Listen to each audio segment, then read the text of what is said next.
Hey everyone, Mark the Movie Man here. It is that time. It is I, and man, do I've got a film for you, folks. It's Junk Bonds, the return of Junkbucket. Yes, this is the sequel to the film Junkbucket. And no, folks, we aren't talking about the junk that's sitting in your basement. Now, we're following the events a year after the original film Junkbucket, where we have our character, Junkbucket, who's hooked up with his found family of phallic cannibals who terrorize residents in Lake Pakajanomo, and they're looking to castrate anyone who crosses their paths, and then serve them up with a nice Chianti and some lima beans. Yes, folks, they are cannibals. We've got Junkbucket, and we've got a satirical horror film that is poking tongue-in-cheek fun at the Texas Chainsaw Massacre films and just about any other redneck, hillbilly, backwoods horror film we have seen. But it's definitely taking a lot of influences from the Texas Chainsaw Massacre series. Now, director and writer Stephen Lang gives us the sequel to his first one, which unfortunately I have not seen yet, but let me tell you, after watching this one, I definitely want to see that one. Let's talk about this character, Junkbucket, first. I enjoyed this character. It was a great parody off of the Leatherface character, namely because he runs around with a bucket on his head, hence the word bucket, and over the bucket, he wears a human mask made of human skin, which looks a lot like the original mask from Texas Chainsaw Massacre. So props to the prop department there for making that mask look very realistic and very similar to Texas Chainsaw Massacre's Leatherface. Now, what also you have in here are a lot of prop penises. Yes, folks.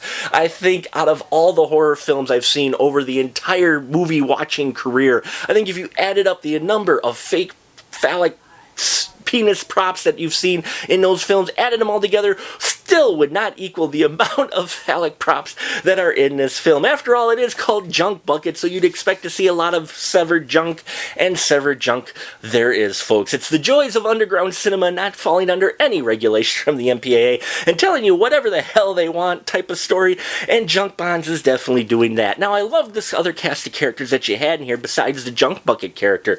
You had this family who were all your kind of stereotypical, not only redneck characters, but definitely similar to the characters that were in Texas Chainsaw Massacre. And while this does have a few comedic different twists on famous scenes from Texas Chainsaw Massacre, it does stand on its own as well as a film. But definitely horror films fanatics out there will find all the references in this movie, either the dialogue or the scenes that they replicate.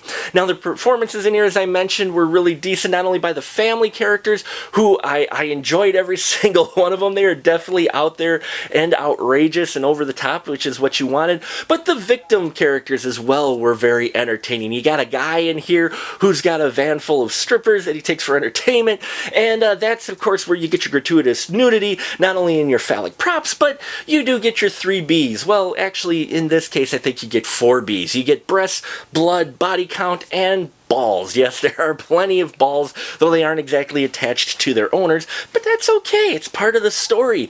Now, what also got me in this film, though, is while it is satirical, while it is in a lighter vein, no pun intended, it does have some serious horror film moments in here. It does have some disturbing horror moments in here, and I really liked that. And in fact, looking at this, I was thinking to myself, you know, if they didn't take it a satirical way, they could have had themselves a pretty disturbing backwoods horror film still, had they gone a serious horror route with it rather than the comedic horror route with it. So you get a little bit of mixture of both, but you can definitely see where just a little few changes to the script, this could have been one of those really disturbing backwoods horror films instead of being a really disturbing backwoods satirical horror film. So I guess either way it works. Folks, Junk Bonds is edited very well. All the practical effects look fantastic. Love all the practical practical gore. They didn't go cheap on here doing a CGI gore. They did do all practical, and that just added to the great fun of the film and the look of the film, which, by the way,